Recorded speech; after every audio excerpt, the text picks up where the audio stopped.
Linda Sarsour spends quite a bit of time trying to convince Americans that they would absolutely love Sharia. You'll know when you're living under Sharia law if suddenly all your loans and credit cards become interest-free. Sounds nice, doesn't it? Wow, so if I sign up for Sharia, I get interest-free loans and credit cards. Not to mention child marriage, spousal abuse, raping female captives, stoning adulteresses, the death penalty for apostates, and the violent subjugation of all non-Muslims. Sharia, come for the interest-free loans, stay for the pedophilia and female genital mutilation.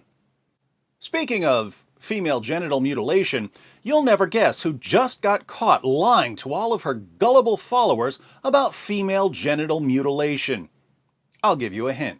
I am every Islamophobe's worst nightmare. She's every Islamophobe's worst nightmare. Someone who constantly lies about Islam in order to deceive people who would never in a million years sit down and actually read an Orthodox Muslim source. Obviously, if you're trying to get Americans to warm up to Sharia, you have to keep them utterly ignorant of almost all of Sharia.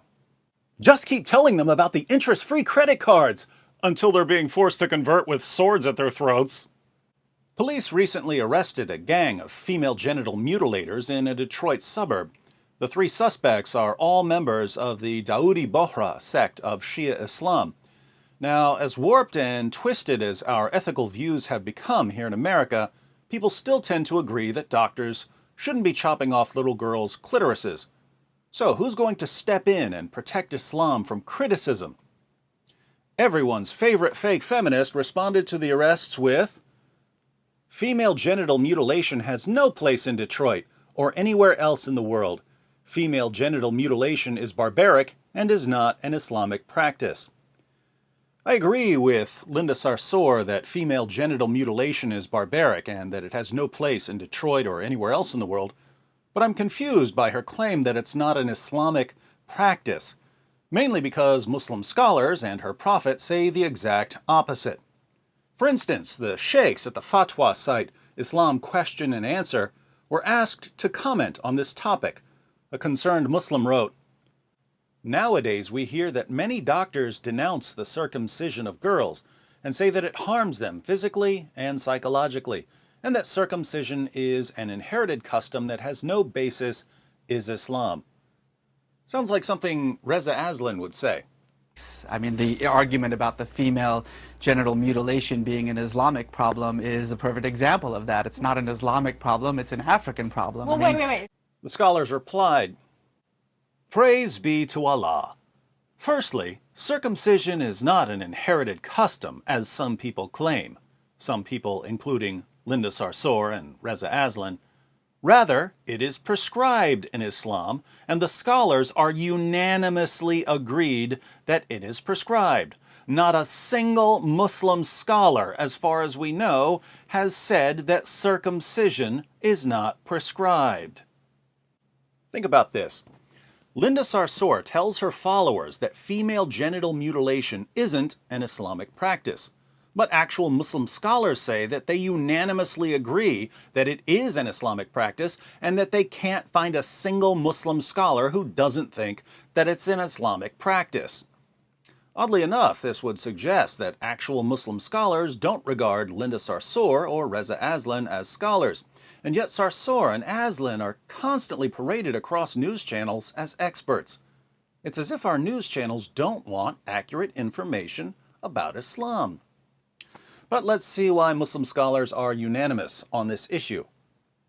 Their evidence is to be found in the Sahih Ahadith of the Prophet, which prove that it is prescribed. For example, 1.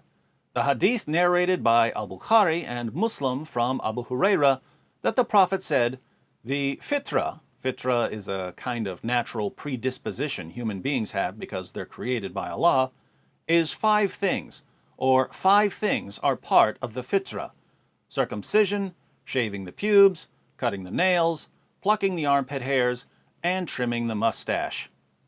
This hadith includes circumcision of both males and females. So, female circumcision is part of Allah's created order according to Muhammad, the Prophet, of Islam. 2.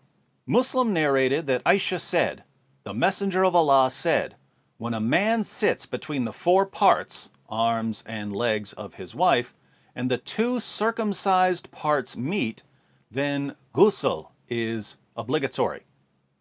The Prophet mentioned the two circumcised parts, i.e. the circumcised part of the husband and the circumcised part of the wife, which indicates that a woman may be circumcised just like a man. Female circumcision was taken for granted by Muhammad, so much so that he could describe sex as the meeting of the two circumcised parts. Strange that Muhammad would take female circumcision as an absolute given, while Linda Sarsour describes it as a barbaric practice that has no place anywhere, let alone in Islam. 3. Abu Dawood narrated from Atiyah al-Ansariya that a woman used to do circumcisions in Medina, and the Prophet said to her, "Do not go to the extreme in cutting. That is better for the woman and more liked by the husband." But the scholars differed concerning this hadith. Some of them classed it as da'if, weak, and others classed it as sahih. It was classed as sahih by al-Albani in Sahih Abi Dawood. The fact that circumcision for women is prescribed in Islam is confirmed by the ahadith quoted above, not by this disputed hadith. But the scholars differed concerning the ruling, and there are 3 opinions. Now, lots of Muslims try to throw out this hadith from Sunan Abu Dawood. Worst thing they can do. The practice of female circumcision is established in the Sahih narrations, but the disputed hadith in Sunan Abu Dawood is where Muhammad says not to go to the extreme in cutting, i.e. don't cut out the entire clitoris, only cut off part of it. When you throw out this hadith, you don't have any restrictions, and female circumcision is whatever the doctor and the family want it to be. Muslim translators who are convinced that this hadith is authentic even distort texts about female circumcision to bring the texts into line with Muhammad's restriction. For instance, this is Reliance of the Traveler. It's a manual of Sharia. Odd that a manual of Sharia would be more than 1,000 pages long when Linda Sarsour can sum up Sharia in a single tweet. "I don't drink alcohol, don't eat pork. I follow Islamic way of living. That's all Sharia is." Let's look at the translator's version of what Reliance of the Traveler says about female circumcision. Circumcision is obligatory for both men and women. The O indicates that this is a comment from Sheikh Omar Barakat. For men, it consists of removing the prepuce from the penis, and for women, removing the prepuce, Arabic bazar, of the clitoris. Not the clitoris itself, as some mistakenly assert. The N indicates that this is a comment from the translator, an American Muslim. And the final addition is an A, meaning a comment from Sheikh Abdul Wakil Duribi. Hanbalis hold that circumcision of women is not obligatory, but sunnah, while Hanafis consider it a mere courtesy to the husband. Notice that the translator translates bazar as prepuce of the clitoris, the skin at the end of the clitoris. But that's not what bazar means. Bazar means clitoris. When Abu Bakr, Muhammad's closest companion and the first of the rightly guided caliphs, insulted a pagan by telling him in volume 8, page 76 of the History of At-Tabari, "Go suck the clitoris of Alat," a goddess the man believed in, the Arabic word for clitoris is bazar. So here's what Reliance of the Traveler, a manual of Sharia, actually says without the creative additions.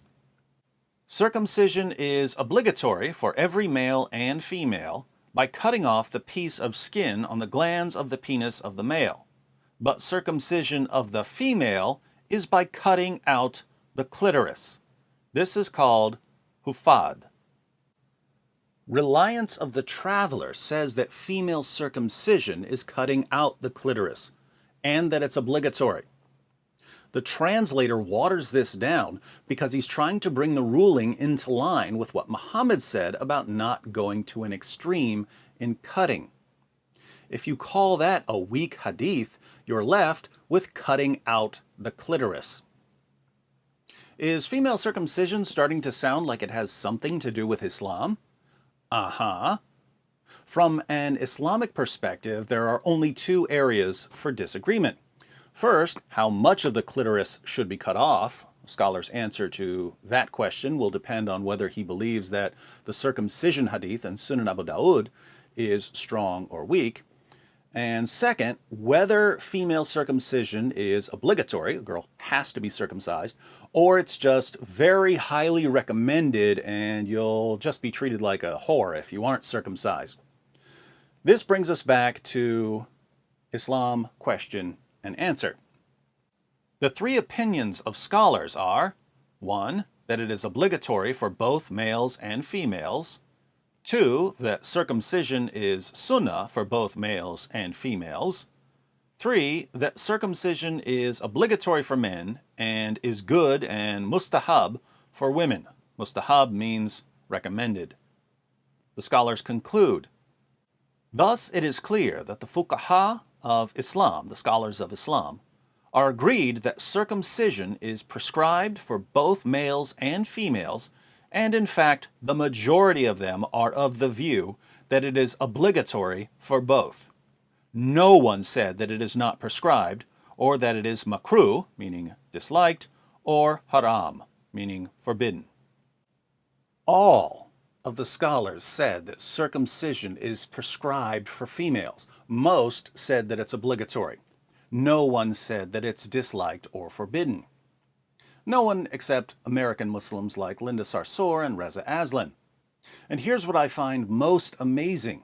You can go to some of Linda Sarsour's followers. You can show them what the Muslim sources say about female circumcision, what actual Muslim scholars say about female circumcision, what Sharia manuals say about female circumcision. You can show them that what Linda Sarsour says about Islam totally contradicts what Muhammad and his companions and Islam's greatest scholars said about Islam. And they just don't care. Linda Sarsour tells them what they want to hear, and that's all that matters. That's terrifying, not only because there's an entire generation out there that has no respect for facts or reality, but also because female genital mutilation is a real problem for young girls around the world. And by constantly attacking people who try to expose the problem, Sarsour is ensuring that future generations of Muslim girls will have their genitals mutilated in the name of Islam because no one ever deals with the problem. One person who is trying to do something about the female genital mutilation problem is Ayaan Hirsi Ali. Sarsour once tweeted, Brigitte Gabriel equals Ayaan Hirsi Ali. She's asking for a censored whipping. I wish I could take their vaginas away. They don't deserve to be women. Linda Sarsour wants to take Ayaan Hirsi Ali's vagina away. Why is this disturbing? Ayaan Hirsi Ali is a former Muslim, and she's a victim of female genital mutilation. Islam already took part of her vagina. Sarsour wants to take the rest. Quite the champion of women's rights you've rallied behind there, feminists. But again, we can agree with Sarsour on one thing. Female genital mutilation is a barbaric practice that has no place anywhere in the world. But think about the obvious conclusion here. Premise 1, female genital mutilation clearly has a place in Islam. Premise 2, female genital mutilation has no place in this world. Therefore, Islam has no place in this world. Thanks for the new argument, Linda. In your honor, I'll call it the Sarsourian argument against Islam.